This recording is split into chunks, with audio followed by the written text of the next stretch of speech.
Sa loob ng isang taon, iba't ibang kwento ng ating mga kababayan ang naipalabas sa ating programa. Ang ilan sa kanila, babalikan natin para kumustahin. Isa na rito si Candelaria Trinidad na nabiktima ng Sangla ATM scheme.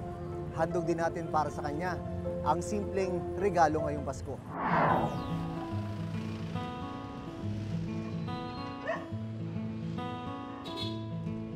Sa harapan ng isang simbahan dito sa Pasig City, tinitiis ni Nanay Candelaria ang init ng araw habang nagtitinda ng sampagita. Halos 10 taon na niyang hanap buhay ito. Mahirap pagka yung wala kang malapitan.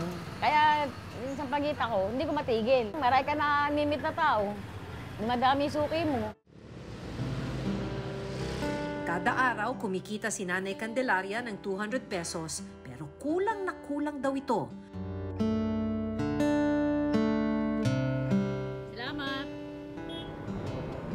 Bago maging tindera ng sampagita, nagtrabaho bilang isang janitress si Nanay sa isang mall. Pero taong 1991 nang matanggal siya sa trabaho. Nakatatanggap si Nanay Candelaria ng 2,400 pesos na pensyon kada buwan mula sa Social Security System o SSS. Pero naisangla niya ang kanyang ATM card noong nakaraang taon. Kapalit ng loan na 10,000 pesos, ginawa niyang collateral sa lending company ang ATM card at password nito. Kada buwan, kumukuha sila sa ATM ni Nanay ng 1,200 pesos sa loob ng isang taon. Suma total, nasa mahigit 4,000 pesos ang kabuuang tubo ng lending company.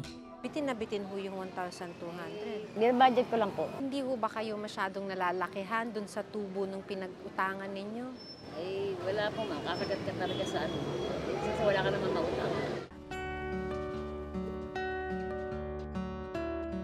Pag-uwi niya, dito ko na lamang nakikitira lang pala si Nanay Candelaria. Ang masaklap, dahil hindi na siya kasya sa loob ng bahay, sa itaas ng bubong naglalatag ng karton at nagpapahinga ang matanda. Eh, kasi wala akong pupwestohan doon sa labas eh. Kasi baka mainit, kaya dito ako sa bubong. Saka presko dito. Maglang uulan, okay lang. Pag umulan, takbo sa baba. Ngayong araw, muling bumisita ang Reporter's Notebook kay Nanay Candelaria. Kumusta na po yung naging buhay ninyo? Eh, nagtitinda pa ulit. Ganito pa rin. Ganun pa rin. Eh, wala po kasi pagkukulang. Dito na.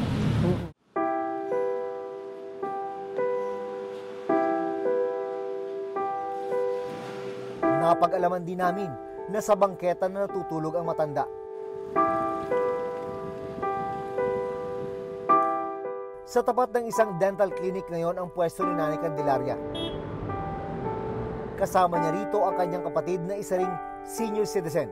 Eh, maampo naman po sa akin. Hindi pwede kasama ate ko. Eh, hindi ako sasama. Paano to? Isa lang siya. May iwan ko.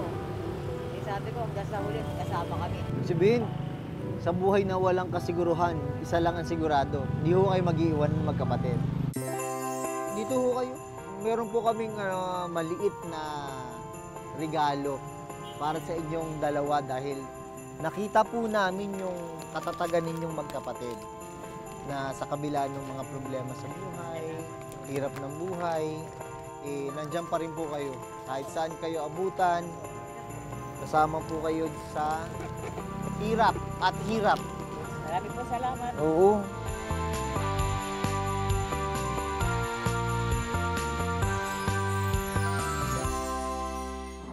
Ano naman po pang aapi sa akin yan. Order po dito. Kaya sana po, matulungan niyo ako. Isa pang senior citizen na lalaki ang nagsisikap pa rin sa kabila ng kapansanan ang nakilala natin ngayong taon. Pero hindi niya mapigilan ang pag-iyak habang katabi ang mga panindang basahan sa Rizal. Ito po, 50 pesos na po itong natalian ko. Susunod po yung doormat na po. Ang matanda, na-scam o naloko pala ng isang nagpanggap na buyer ng basahan.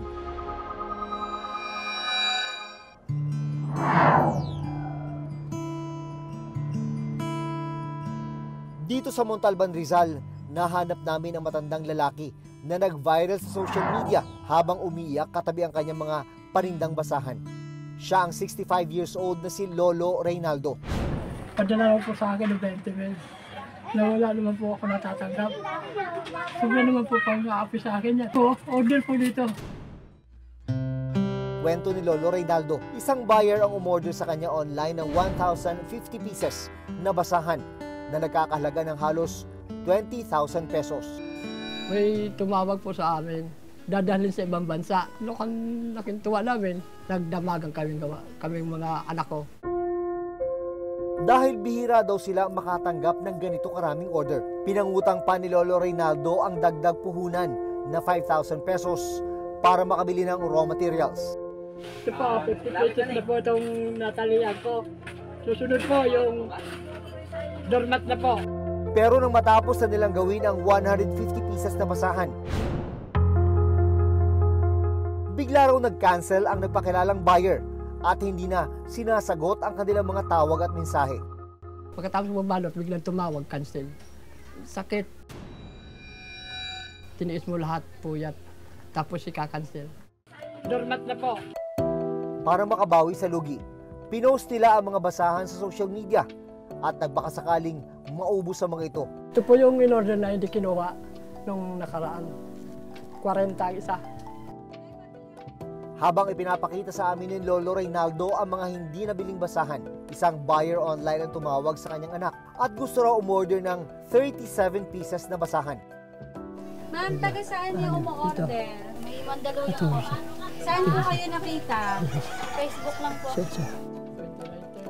Kaya agad na inihanda ni Lolo Reynaldo ang mga natanggap na order. Ito po yung order sa akin ngayon. 37 pieces po. Maraming salamat po sa nag-order. Pala ito ang unang beses na naloko si Lolo Reynaldo. Nito lang nakarang taon, isang buyer din na nag-cancel ng order na nagkakahalaga naman ng 10,000 pesos. Paulit-ulit iwan ko lang po. Ano nang isip ko kung bakit ganun Kung bakit nila ako ginaganon. Sabi ko, bahala lang Panginoon. Malaking bagay raw sana ang kikitain ng kanyang pamilya, lalo na't dito lang umaasa si Lolo Reynaldo para makabili ng kanyang gamot sa hika. Pag ako po gumagawa, sumasakit po ang dibdib ko, ubo, sipon. Yung ginagawa ko, ini-spray ko para guminawa ang pakiramdam ko. Pero may mas malalim palang dahilan kung bakit tinitiis niya ang paghahanap buhay sa kabila ng kanyang edad at kapansanan. May anak po na magagraduate sa tatay, which is ako po. Kaya po nag-iipon po siya para pang next year po, na-graduation po namin. Excited po sa tatay na makapagtapos po kami. Para po lahat po ng pinaghirapan niya, napunta po sa amin.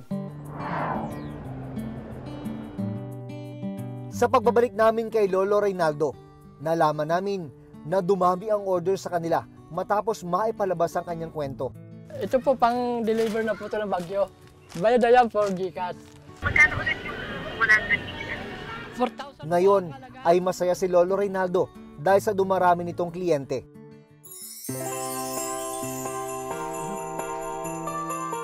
Ngayong papalapit ang Kapaskuhan, handog namin ang simpleng sorpresa para kay Lolo at sa kanyang pamilya.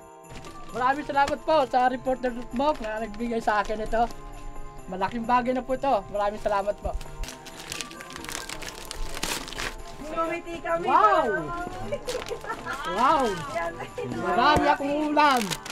Oh, may handa ko sa Pasko. Hindi na ako bibili. Dahil gagamitin ko po ito sa Noche Buena.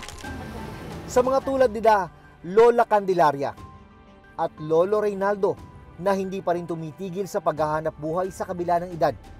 Saludo kami sa inyong katatagan.